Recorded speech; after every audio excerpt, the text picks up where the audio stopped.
నాయకులందరూ పవన్ కళ్యాణ్ గారు పిఠాపురంలోనే పోటీ చేయబెట్టి ఇంకో చోట చేయకూడదు అంటారు. ఖచ్చితంగా చేస్తారు. జగన్ వచ్చి కాకినాడ రూరల్లో పోటీ చేయమని వదిలి కడప జిల్లా వదిలి ఇక్కడికి వచ్చి పోటీ చేయమనండి. ఆ కొడుకుని పంచాయత్ రమ్మనండి. ఇక్కడికి ఈ జిల్లాలోకి వచ్చి ఇక్కడ పోటీ చేయమనండి. ఆయన పోటీ చేయమంటే ఆడు పోటీ చేసిన రోజు ఆ దమ్ము ఆడుకుంటే ఖచ్చితంగా మేము మారుతామని చెప్తా ఉన్నాను. కడపలో పోలింగ్లు మేము చూసాం, మేము వెళ్ళాం, చాలా పోలింగ్లకు వెళ్ళాం.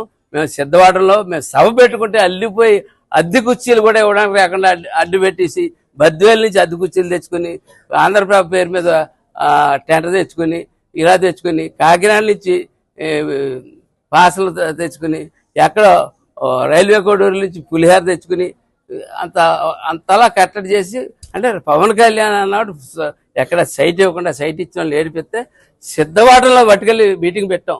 అక్కడికి 15-20 కిలోమీటర్ల లోపల ఒక కోట దగ్గర మీటింగ్ పెడితే అక్కడ కూడా తండోపతండాలుగా వేళ జనం వచ్చేసారు. ఎంత జనం వచ్చారంటే పెద్ద ఎత్తున మహిళలు వచ్చేసారు కడపలో. ఇక్కడ మీరు ఎవరిని మొబిలైజ్ చేయకుండా మీరు పిలిపించి పవన్ కళ్యాణ్ లాగా 24 గంటల ముందు పిలిపించేసి ఎవరిని మొబిలైజ్ చేయకుండా తూర్పుగోదావరి జిల్లా ఒక్క మీటింగ్ పెట్టమనండి. నా కొడుకులు ఏదో కౌరులు చెప్తా ఉన్నారు, చెత్త కౌరులు చెప్తా ఉన్నారు. పూర్వం అంతా కలిసి ప్రయాణం చేసాం కదండి. మేము గౌరవంగా చాలా పద్ధతిగా వెళ్తా ఉన్నాం 2 సంవత్సరాల నుంచి.